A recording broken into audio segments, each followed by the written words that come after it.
વાહન ચોરીના ઇસમને પાસાના કાયદા અંતર્ગત જેલ હવાલે કરતી સારોલી પોલીસ કમિશનર શ્રી અનુપમસિંહ ગહેલોત સાહેબ તથા ખાસ પોલીસ કમિશનર શ્રી સેક્ટર 1 તથા નાયબ પોલીસ કમિશનર શ્રી ઝોન 1 તથા મદદનીશ police commissioner Shri B division Surat શહેરનાઓએ ચોરીના ગુના કરવાની ટેવવાળા ઇસમોને ગુનો કરતા અટકાઈ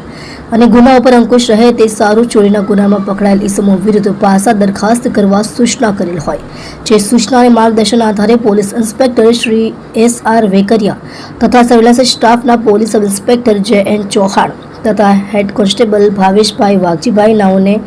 આવા ઇસમો વિરુદ્ધ પાસા દરખાસ્ત તૈયાર કરી પોલીસ કમિશનર સાહેબ શ્રી સુરત શહેરનાઓ તરફથી મોકલી આપવા સૂચના આપતા દરખાસ્ત તૈયાર કરી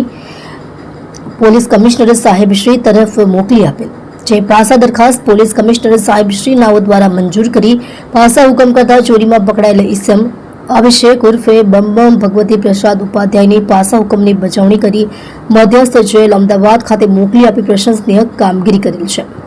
તમે જોઈ રહ્યા છો સોમવાર ટાઈમ ન્યૂઝ। ઇરફાન મંસૂરી સાથે સુરત।